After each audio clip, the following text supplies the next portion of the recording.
Olá, seguidores.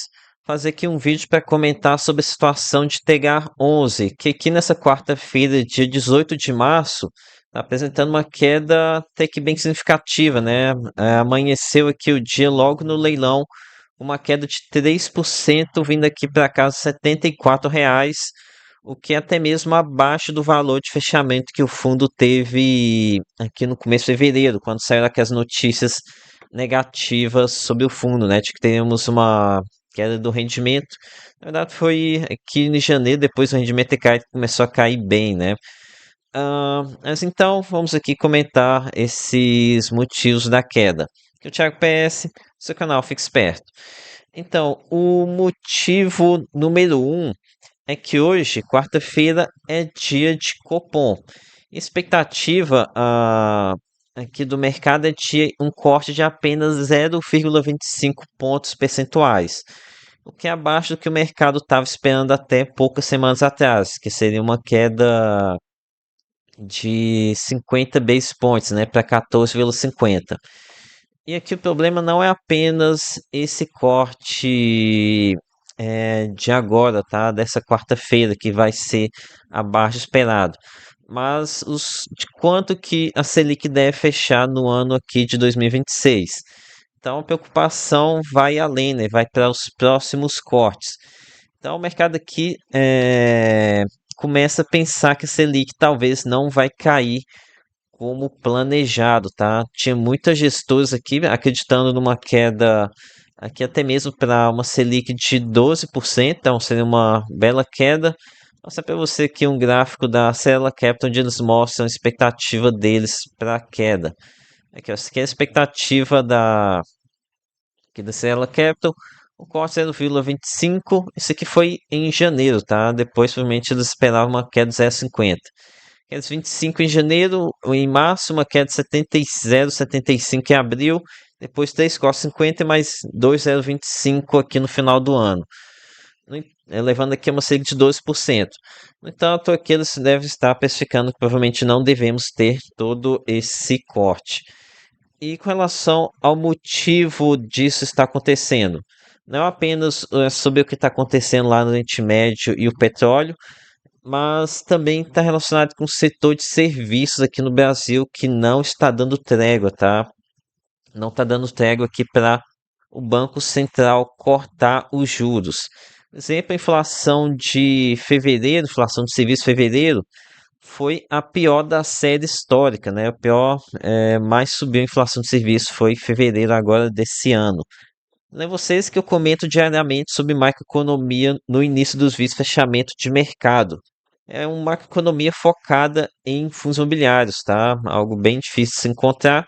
Realmente é cerca de 3 a 5 minutos por dia. Ficar esse tempinho aqui sobre economia vai fazer muito bem, tá? Então já se inscreva aí no canal para acompanhar esses vídeos fechamentos, pelo menos a parte lá de macroeconomia.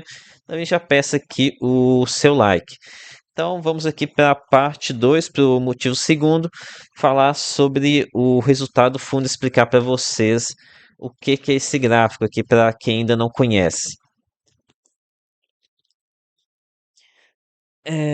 Então, o segundo motivo aqui para a queda integrar 11 pode ser o desempenho pífio que o fundo teve aqui no mês de janeiro. Então, aqui vocês estão vendo o meu gráfico de acompanhamento do resultado de equity para Tegar 11. Que basicamente eu estou pegando o resultado aqui de equity na DRE. Vou mostrar aqui para vocês. Basicamente eu pego esse número aqui ó, resultado com equity, 16 milhões de reais aqui em janeiro. Então, o valor que tende mais a variar é essa linha da DRE, aqui em valores em milhões de reais, aqui em reais por cota, né? Fica melhor de ver. E aqui é notório como a gente teve uma queda no resultado, né?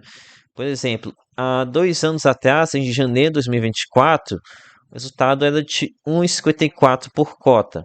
Então, o resultado com equity ele caiu para menos da metade. E notem também que aqui, durante o ano 2025, esse resultado ficou aqui por volta dos 90 centavos, entre aqui alguns meses desempenho pior aqui nos 80 centavos, mas muitos meses conseguiu manter aqui acima dos 90 centavos, né? Vinha mantendo acima dos 90.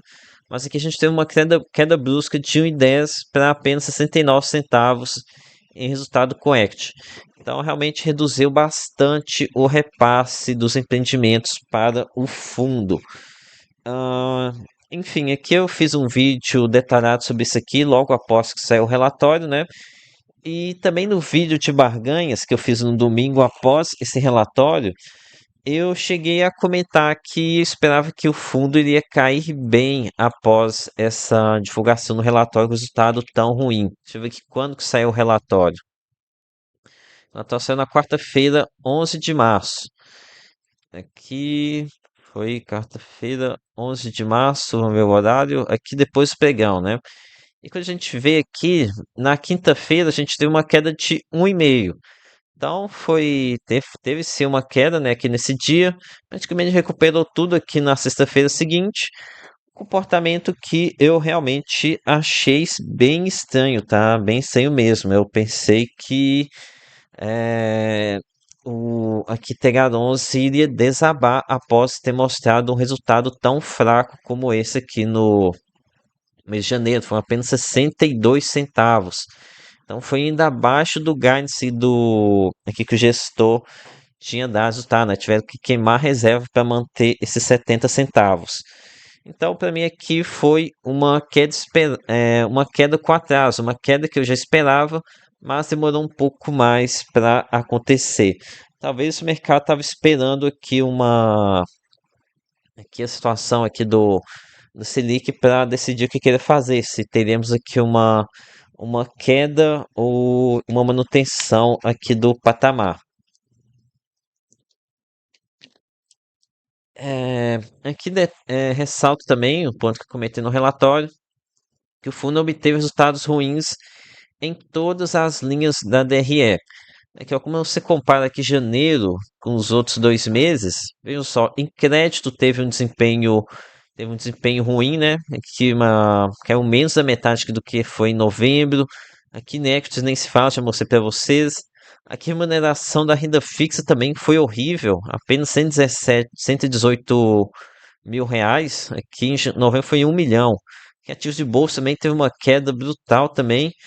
E aqui as despesas continuaram altas, mais ou menos no mesmo patamar aqui de 3 milhões de reais. Então, realmente, resultado muito, mas muito ruim mesmo aqui no mês de janeiro, tá? O estado de fevereiro deve demorar a sair, então o mercado vai ficar bastante tempo com esse resultado fraco aqui na cabeça, tá? Em relação ao motivo desses resultados tão fracos, o relatório ele falha em não explicar isso, tá? Aqui ele o relatório traz muita reclamação aqui sobre a questão de macroeconomia, né? Mas faltou aqui um pouco mais de informação, né? Sobre por que que o fundo está nessa situação.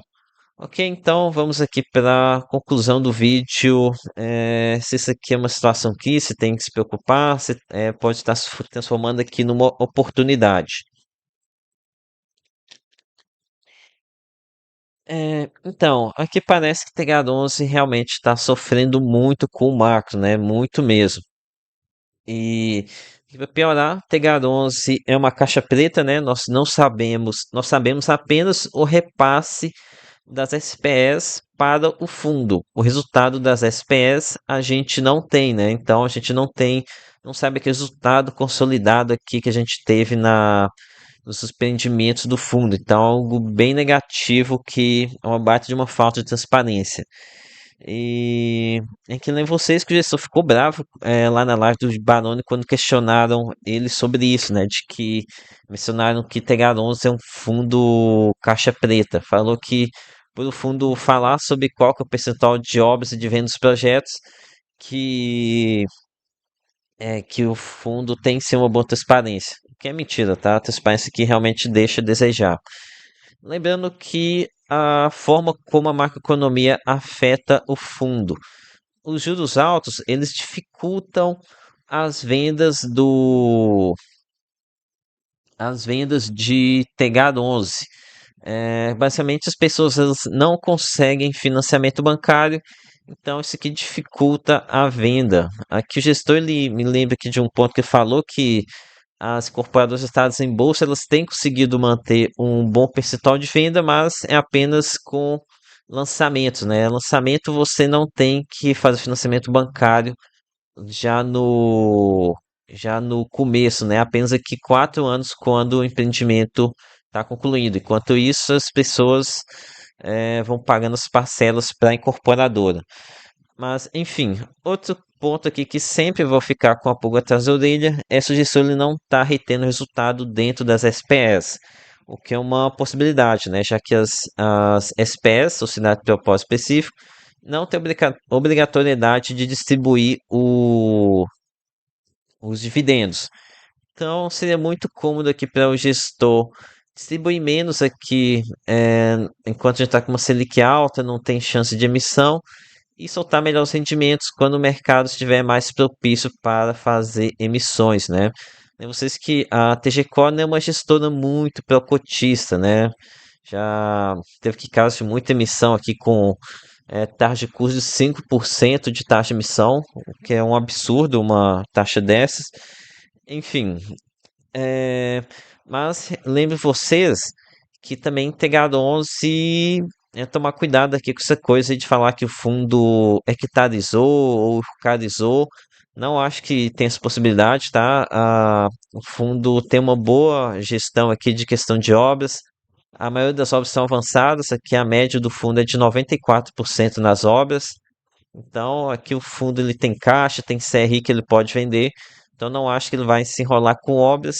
Também muito menos aqui a possibilidade de ele estar envolvido aqui no rolo parecido com o tipo hectare, tá?